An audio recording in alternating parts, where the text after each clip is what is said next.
Welcome to Sormag's Writers Cafe, where we share the real writer's life over a cup of friendship, sprinkled with laughter and wisdom.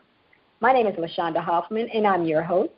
This episode's sponsor is Hoffman Tees, the T-shirt to inspire readers and writers. Are you rocking your Hoffman Tees? Check the show notes for the link so you can order your tee. Today's podcast is a book brag. I've invited two authors to come in and brag about their book. Today's guests are Kamichi Jackson and Tracy Mitchell. Welcome, ladies. Thank you for being our guest today. Thank you for having us. Thank you. We will start with Ms. Kamichi. Please tell us a little bit about you and your book, and read an excerpt, please. Okay, so this is actually my second book. The first one was a young reader book called You're Too Much, Reggie Brown, which I released back in 2000. But the second book is a realistic young adult title, and it's called K, My Name is Kendra. And it's been out since the end of last year, and I've been making the rounds, trying to get it out there, and getting some nice reviews. I'm really proud of what it's been doing so far. And what it is about, it's a 15-year-old girl who is suffering from depression. It's untreated, and her family's not getting her the assistance that she needs. And here comes an uncle with some sketchy intentions. He kind of inserts himself into her life and in an inappropriate manner takes advantage of her. And added to that is the fact that there's the return of a long-lost runaway sister named Miaisha who comes back. And so all these things are brewing in their family. And as a result of that, this is her story that I've written out in this book called K, My Name is Kendra. So I'd like to read a couple pages if I can. Go right ahead. Thank you. I'll set the scene for a minute. It's the two sisters, Miaisha and Kendra, in the car. They're catching up with each other. They haven't seen each other in about 10 years, and this is one of the times when they're sitting here kind of catching up on each other's lives. So that's what this excerpt is. Okay, I'll start here. It says, Miaisha gets quiet again, and then she finally asks about Uncle CJ, which I figured she would get around to doing sooner or later. Has he been by lately, she asks, as she digs around in her purse. I get the feeling she doesn't really need anything in there, that she just really wants to hear about him, but she's playing it off like it's a casual question. We don't see him too much, I say, trying to think of a way to change the subject because I don't want to talk about my uncle right now. And I definitely don't want to think about what happened the last time I saw him a few months ago. He had come into town to do some pregame interviews one Saturday and had stopped by the house early that morning to invite my father to go with him. Daddy was so excited that he didn't even answer his brother, but he was upstairs and in the shower within seconds. I don't think I've ever seen him move so fast in my life. Mama was out grocery shopping that morning. Jada had gone to a slumber party the night before, and Philip had gone to watch Eris scrimmage with the all-city high school football team. So it was just me and Uncle CJ in the living room once Daddy went upstairs. He sat down on the couch beside me and started asking me how school was and what my favorite subjects were. He wanted to know if I had any hobbies and what I liked to do for fun. After I answered all his questions, he told me how much of a young lady I had become since he last saw me, which had to have been about 3 years ago, I think, because Mama always seemed to have something to do outside the house whenever he called to say he was in town and wanted to visit with us, and she always took me and Jada with her. Then he asked me if I had a boyfriend, and I told him I didn't, that Mama was not having that. He laughed and said that with a body like mine, Mama was right to keep boys from around me. Something about the way his eyes dropped to my chest and then down to my hips made me really uncomfortable. I was glad I could use the excuse that I had to get dressed to meet up with Mita. I got out of there quick and fast.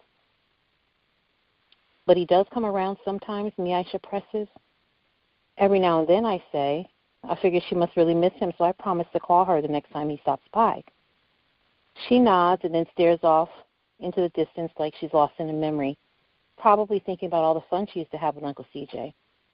I promised myself right then and there that I'll never tell her about that day 3 months ago, especially the part about him popping into my room a few minutes after I had left him sitting downstairs on the couch. He had claimed that he had come up to see what was taking my father so long, and that it had been so long since he'd been in the house he grew up in that he'd made a wrong turn at the top of the stairs. But the way he looked me up and down as I stood in the middle of my bedroom in my bra and panties told me he was no different than the boys Mama was trying to keep from coming around me. Then he called me baby girl and asked me if I wanted to hang out with him sometime. Stupid me said okay, because I just wanted him to leave. He had stepped into the room instead, though, closing the door behind him softly as he mumbled something about giving me a hug because it would probably be a while before we would actually see each other again. I remember trembling as he held me because it just didn't feel right. He didn't do anything nasty to me, but he did hold me too close for too long, and his hands moved over my bare skin in too many different directions for an uncle hugging his teenage niece, especially when she's not dressed in anything more than a bra and panties. We both heard the shower in Daddy's bathroom shut off down the hall, and that's when Uncle CJ pulled away. He gave me a soft kiss on the cheek, put his finger to his lips as if to tell me we had some secret to keep, and then he was gone. I'm not sure why, but I cried for half an hour behind that, and I never told anyone about it. That's the end of the excerpt. Ooh, I want to punch him. So do I. It was hard writing him, yeah. Yeah, somebody that spoiled the innocence. You know, you got enough craziness in the world. Then you got to be somebody you know. Exactly. Yeah, now I want to know what happened. Did he?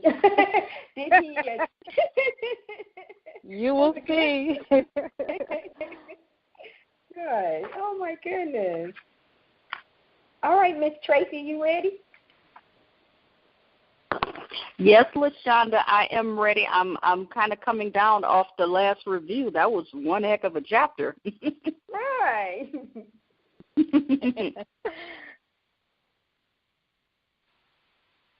Okay, y'all ready for me to start? Yes, go right ahead. We are ready. All right. Greetings, everyone. My name is Tracy Tee Mitchell. I am founder and CEO of Tee Mitchell Speaks. I reside in Atlanta, Georgia. I practice professionally as a registered nurse. I'm also a new author of my book that I will share a chapter with you guys. The title of my book is Sun Kissed. Sun is spelled S-O-N, representing Jesus, and so it's Sun Kissed, the ABCs of Blessed Success. The book is inspired by my mother and the women in my family. And I'm also a public speaker, certified life coach, and my focus is that I'm working on currently is to empower women of color, and practically all women. It's applicable to through faith, fashion, and putting women putting themselves first. Because of my medical background, so many women don't take themselves or their health.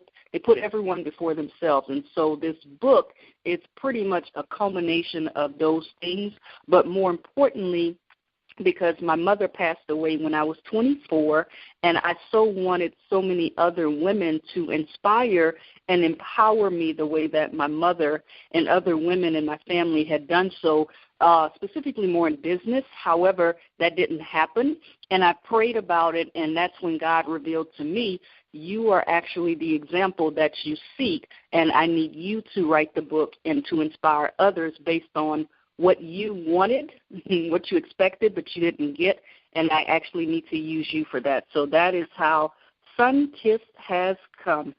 So I'm going to read to you the chapter I have titled Expect the Unexpected.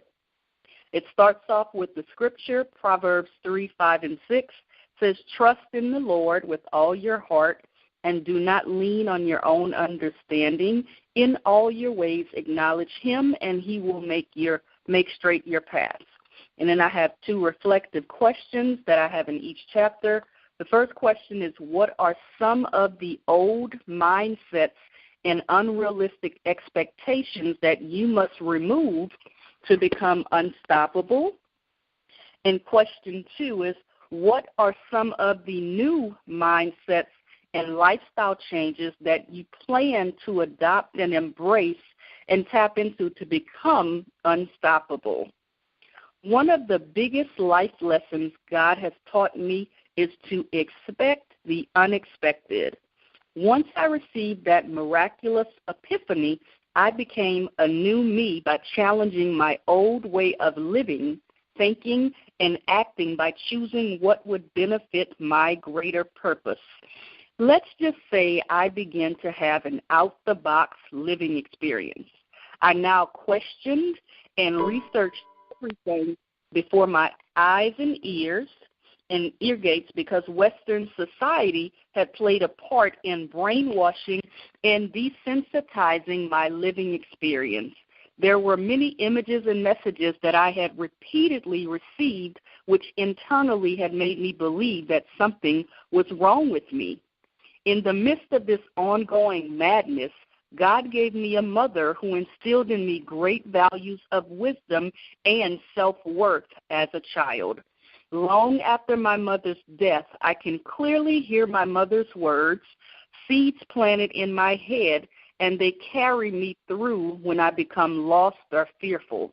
Then, in my adult life, God began enlightening me to an existence in which He had blessed me with everything I need, and I already possessed the power to be unstoppable. I just did not realize it and now had the choice to tap into it if I so chose. Now I'm knowledgeable that life will not make sense at times.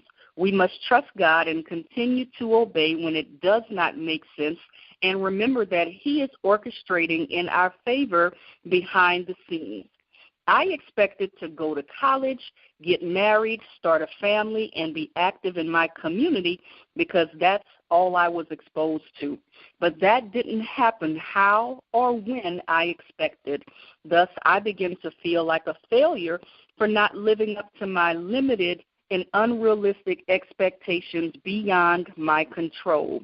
I never expected that I would become a nurse, a business owner, author, speaker, coach, trainer, or be able to travel internationally, share, and give my heart to empower other beautiful women of color and leave a legacy that women of color can and will continue to thrive. I almost suffered a nervous breakdown when I failed in nursing school and lost my scholarship. I now realize that failure is a required component in advance of succeeding. This was a normal part of my process that I was not aware of at that time in my life. This life lesson also taught me that I must remain flexible, be open to change, keep failing until I find what works, and stay prepared because opportunities can arrive at any time. Women of color, I challenge you to remove the unrealistic expectations, your life plan and timing, and so many of the preconceived notions that we're exposed to. Our controlling and manipulative learned behaviors, negative attitude and poor outlook on life, harsh judgment received from society standards of beauty, an extended single season, or if you choose to be single by choice, looked upon as a curse. Biased gender roles and responsibilities, and stereotypical prejudice and sexism just from being a woman of color. In the words of Valerie Burton, it doesn't matter if the task is harder or takes longer for you to accomplish, as long as you put forth the effort and remain disciplined and consistent until you master your craft, you will be unstoppable. And, of course, each of my chapters ends with a personalized sun-kissed affirmation. And the affirmation is, I am expecting the unexpected by, and I guess to answer my own question, I know that God will bless me and that the road to success will be quite difficult, but as long as I stay consistent and faithful, I will reach my goal. He will bless me. And that's that. Thank you. That was very good. That was powerful. You two have you're trying to get in front of a younger audience. How do you do that? How do you reach the audience that you're looking for your book? Well, this is Kamichi. For me, I like to get right to them, and I think for me, going through the school system has been the best thing. Connecting with youth groups, because I, as much as I want the approval of the publishing industry, I really want the approval of my target audience. So I have to go where they are. They're in the schools and they're in the youth groups and the communities. So I'm going after organizations like that and connecting with the adults who then put me in touch with those young readers. So very targeted approach to what I'm trying to market right now. How do you make the first connection like that? Do you send a letter? Are you face-to-face? Either way. I mean, first, sometimes it's just scouring the Internet, and I'm sitting there and I'm on social media and I'm looking, seeing what's being said, by who, and then I may see a little connection that I can just kind of take and then follow up with an email or connect with that person on social media. And then sometimes it's because over the years, LaShonda, as you know, I've with the first book I was able to make a few connections. And so I'll go after some of those clubs that read the book already, the first book, and those kids are now this age of my character Kendra. So I may just reach out to them cold and just say, hey, I've got a new book, and it's very powerful. And because of what's going on in the world today, there are so many kids that are being exploited and abused, and especially children of color, and this element of depression going untreated in our communities.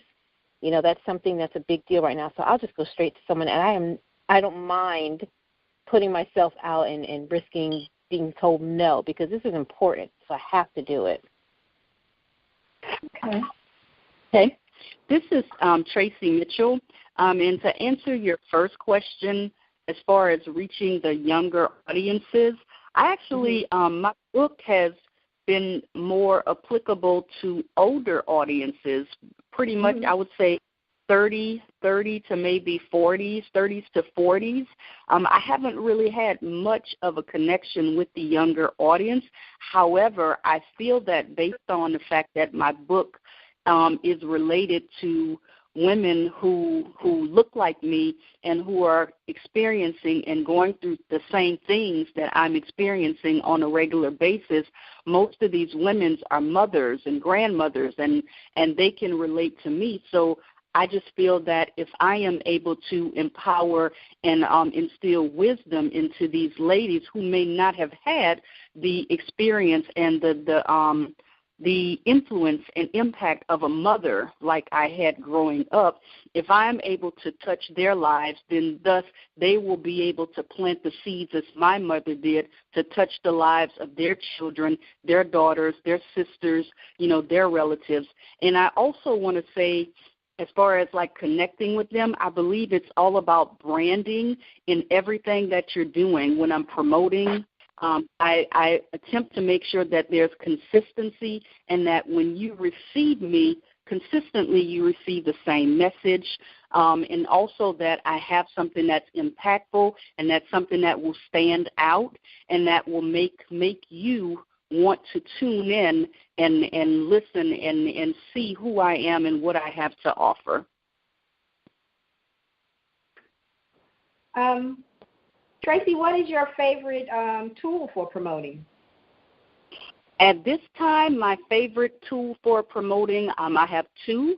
The number one tool for promoting is word of mouth, by sharing with family, with friends, church members, just basically getting the word out via word of mouth by people who already have a relationship and a kinship with me. So word of mouth. And then the second best way is social media. And I've pretty much been going live on Facebook, promoting consistently, basically working to promote myself as an author and also to promote my book and my brand. That was a very good tool. Very good. I love that you said word of mouth, because a lot of people don't realize how important that is. Most books are sold because of word of mouth. A lot of people think everybody's on social media, but a lot of people aren't. And one person can sell 20 or 30 books because they talked about it. So I'm glad you said that. That's a very important tool. What about you, Kamichi? Well, I love that too. Word of mouth is everything because, I mean, those kind of referrals, you can't buy that. And I'm also finding, along with that, a virtual book tour was really good for me, which kind of is the same kind of word of mouth thing because now you're getting these bloggers who are reading your book and reviewing it and putting the word out to their readers. And so you're capturing, you know, all of the interest of those people as well, people you might not otherwise be able to get to. So I just completed a tour. It had 25 different tour stops, and from that I was able to gather some good reviews for Amazon.com and different other places. So I love virtual book tours. I thought this was a great promotional tool for this book. You all are hitting it. I'm really glad that you mentioned the virtual tours because I am a big fan of virtual tours. I think a lot of people get the wrong impression with them, and you said exactly what I tell my clients is to reach their readership, to know who, exactly. Introduce yourself. You're basically just going to somebody's house and sitting down and saying, hey, how you doing? All the guests that come in and you speak to them. You know, and a lot of people get into their head, like you said, you did 25. So you got 25 places you went to, and most people are upset because they went to 25 places and they didn't sell one book.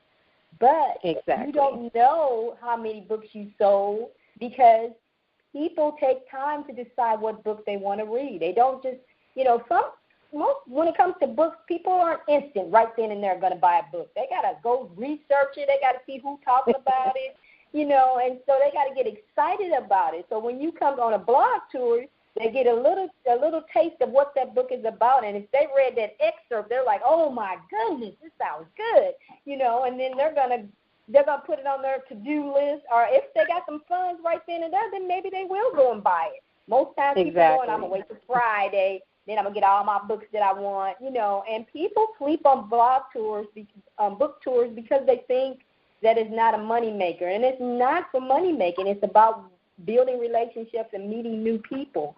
And if you're not meeting new people, then a blog tour is the best place to go.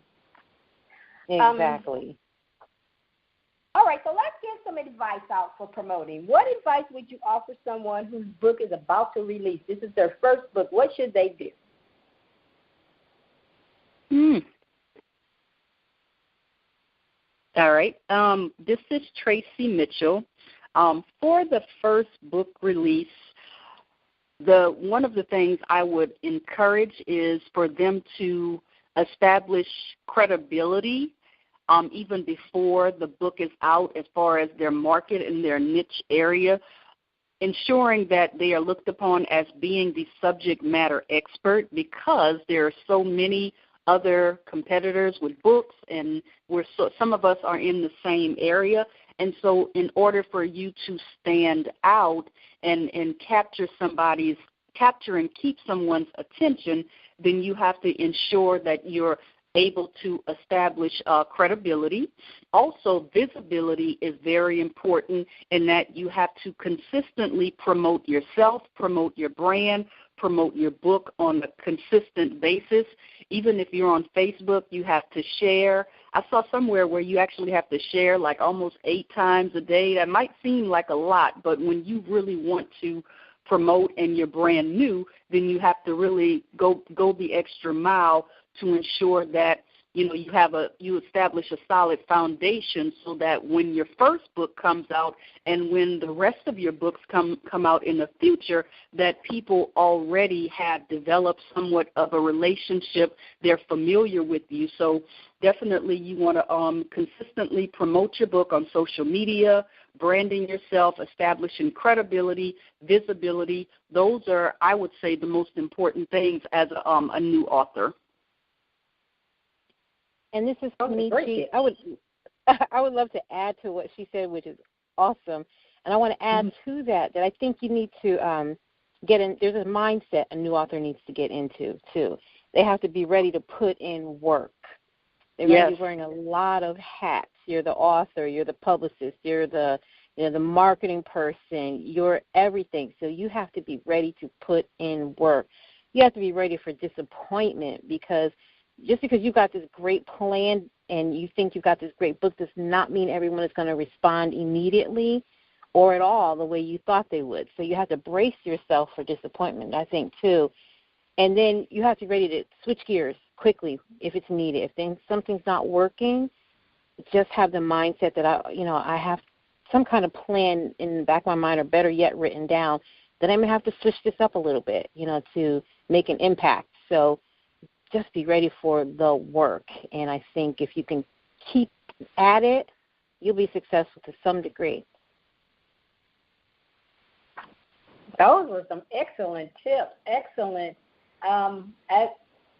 The mindset has been something that I have been studying for the last 2 years since I published my own book. And when I work with clients, I realize that when you don't have the right mindset, you're going to have a hard time promoting. And I love that you said that mindset makes a big difference, because when you, especially if you're an indie publisher or when you're with a publisher, published company, you have to realize that you have to work. You have to do the promoting.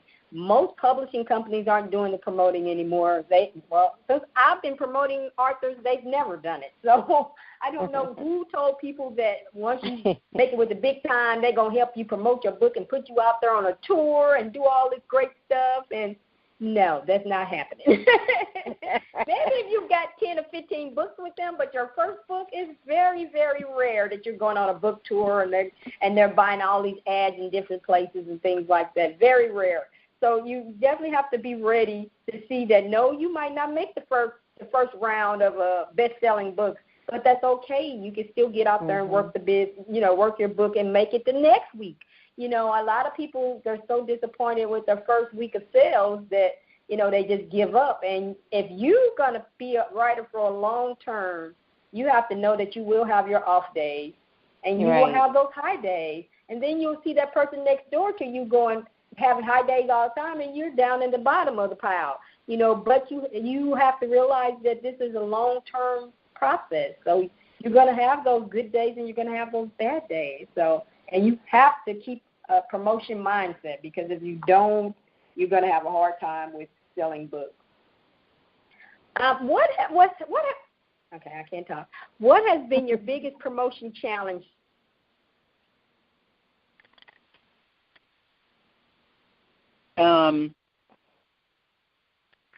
The promotion challenge. Okay, this is Tracy Mitchell. I'm sorry, what's the other lady's name? I don't want to keep. I mean, if you want to just speak up. I know for me, Tracy Mitchell, the big challenge is consistency in promotion, because it's a challenge for me. I work a full-time job in addition to being an author/entrepreneur, and it's a struggle and a challenge every day to say I'm still going to promote my book. I'm still going to do the work, just as LaShonda, you were saying. So for me, it's being consistent with the promotion to maintain credibility and to just ensure that I can, maintain proper book sales by showing up on a daily basis. I agree with that. I also work full-time, and then I teach adult ed classes. I'm doing too much, really, but, it keeps me busy. So finding the time to be consistent, like she said, like Tracy said, is hard. In addition to that, having a tiny budget to work with, basically. Everything costs money. And so there are lots of things I'd love to do, lots of places I'd like to put my book in front of, but everything costs money, and so you have to find creative ways. So that's challenging, too, to find that backdoor way to get your book out there in a way that's not going to break the bank. Well, the good thing is that you have a budget. A lot of people don't have a budget, and they don't realize that even if it's tiny, you can do little things with that budget. You work on the stuff that's free, and then I tell my clients, use that budget to get in front of the people who can put you in front of more people, and so you have to look at it that way. When you have a small budget, that you want to spend your budget on get the most bang from it. Always remember that. What can you get the most bang from? and versus, oh, I'm going to buy this, I'm going to buy that, and nothing is, no good results come from that. Right. So what is your favorite way to meet a new reader? Ooh. This is Kamichi, and I thought about that question when I saw it, and I'm like, okay, what is the best way? I actually love when I'm at an event, and it doesn't have to be a book event. It could be any place where my target audience gathers, and I believe in this book so much that I will put it in front of, a group of teen girls or whatever, and if they've read the book before, then I just engage with them there. So I just getting out there, putting the book in front of them, telling how beautiful this book is, and just making that face-to-face contact is the best way for me to get to the readers that I want to get to. And that's the direct approach, and it's working so far. So I'm going to keep up with that. Yeah, I have to add that I agree exactly with what she said. I think direct contact, face-to-face, and specifically when she said hitting your target audience and really meeting them where they are, that's how I attract new readers, so very similar.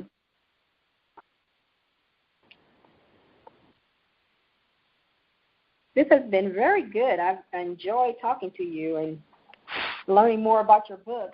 So how can we get in touch with you all? Okay. Well, this is Tracy Mitchell. I will go first. I am available. I'm mostly on social media on Facebook. My name, again, is Tracy Tee Mitchell. Tracy Tee Mitchell on Facebook. I am also on Instagram, and on Instagram it's at T Mitchell Speaks, and again it's TEE Mitchell Speaks is my name on Instagram. I also have a website. It's www.tmitchellspeaks.com, so they can reach me in any of those ways, and I look forward to connecting. And this how can they purchase? Excuse me, I'm sorry. How can they purchase your book? I forgot to say that. Oh, thank you, LaShonda. I'm so sorry. I should have said that. Sunkiss, that's S-O-N, Kiss. Sunkiss is available on Amazon.com, or they can inbox me or reach me directly, and I can provide them a copy of my book. Okay. Thank you. I'm sorry, Kamichi. Oh, that's okay. Okay, so let me spell my name first, and then I'll tell you because it applies to all my social media. Kamichi is spelled K-A-M, like Mary, I-C-H-I, last name Jackson. So the best way to reach me on social media would be on Twitter. I'm tweeting like crazy these days. I am on, and it's at Kamichi Jackson. Same thing with Instagram, at Kamichi Jackson. I am on Facebook, and you can find me as Kamichi Jackson as well.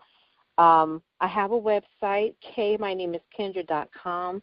This is dedicated to the book itself that's out right now because there are a lot of resources there that I'm also trying to put out there to help young readers. So that's the best place to meet me. And the book is available also on Amazon.com and other places as well. But Amazon, of course, carries it, and so you can hit that up and see all the reviews that are there and read a little bit more about some of the other work that I have coming up as well. All right. Thank you. I would like to thank our sponsor for this episode, Hoffman Tees, the T-shirt to inspire readers and writers. Order your T-shirt today. Check the link in the show notes. I want to thank you, ladies, for being a part of the SORMAG Writers Cafe. Don't be a stranger. Hopefully we'll have you on again and we can talk in the Writers Cafe part of it. I want to thank you, our listeners, for taking time to listen to the podcast. Please feel free to write a review and let me know what you think of the episode. Please share the podcast with your community. If you have a topic you want us to discuss in the cafe or would like to sponsor an episode, send information to onesormag@gmail.com. This is LaShonda Hoffman, and I'll see you on the next.